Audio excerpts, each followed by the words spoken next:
যদি কেউ জিজ্ঞেস করে তোমার প্রিয় ঋতু কি, আমার মতো খাদ্যরসিকরা অবশ্যই বলবে প্রিয় ঋতু হলো শীতকাল। ছুটির দিনে হাতে একটু সময় পেলেই ভালো কিছু বানিয়ে ফেলি। অনেকদিন ধরে শুধুই নতুন আলু খাওয়া হচ্ছিল, তাই আজ ঘরের কোণে পড়ে থাকা কয়েকটা পুরনো আলু দিয়ে বানিয়ে ফেললাম মনের মতো আলুর দম। প্রথমে আলুগুলোকে খোসা ছাড়িয়ে দু টুকরো করে কেটে নিয়েছি, তারপর পরিষ্কার করে ধুয়ে নিয়ে একটা প্রেসার কুকারের মধ্যে দিয়ে খানিকটা জল আর পরিমাণ মতো নুন দিয়ে সেদ্ধ করতে দিয়ে দিয়েছিলাম।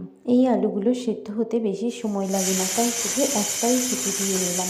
এইবার আমি একটা মশলা বানিয়ে নেব। এই মশলাটা বানানোর জন্য মিক্সার জারের মধ্যে নিয়ে নিলাম খানিকটা আদা রসুন আর কয়েকটা কাঁচা লঙ্কা আর শুকনো লঙ্কা। কড়াইতে গরম তেলের মধ্যে একটা তেজপাতা দিয়ে দুটো পেঁয়াজকে কুচিয়ে নিয়ে এর মধ্যে দিয়ে দিলাম। পেঁয়াজগুলো একটু নেড়ে চেড়ে নিয়ে এর ওপরে দিয়ে দিলাম সেদ্ধ করে নেওয়া আলুগুলো হালকা একটু নাড়াচাড়া করে নিয়ে এর ওপরে দিয়ে দিলাম পরিমাণ মতো নুন, হলুদ গুঁড়ো। আমি যেহেতু মশলার মধ্যে লঙ্কা দিয়েছি, তাই আর এর মধ্যে আলাদা করে লঙ্কা গুঁড়ো দিলাম। এখন যেহেতু শীতকাল, তাই আলুর দম বানাবো আর তাতে কড়াইশুঁটি দেবো না এমন তো হতে পারে না, তাই আমি কয়েকটা কড়াইশুঁটি ছাড়িয়ে নিলাম। টমেটো, একটা গোটা লঙ্কা আর কড়াইশুঁটি দিয়ে ভালো করে নেড়ে চেড়ে নিই। যখন আলুগুলো ভালো রকম ভাজা হয়ে যাবে এবং এর রংটাও হলুদ হয়ে যাবে, তখন এর মধ্যে দিয়ে দেবো বেটে নেওয়া মশলাটা। এবার কি মশলা দিয়েও ভালো করে নাড়াচাড়া করতে থাকবো যতক্ষণ না মশলা থেকে তেল ছেড়ে আসে। এর আগে আমি একবার নিরামিষ আলুর দমের রেসিপি শেয়ার করেছি, তাই এবার আমিষ আলুর দম অর্থাৎ পেঁয়াজ আদা রসুন দিয়ে আলুর দম বানাচ্ছি। যখন আলুটা সুন্দরভাবে কষানো হয়ে যাবে, তখন আমি এর মধ্যে দিয়ে দেবো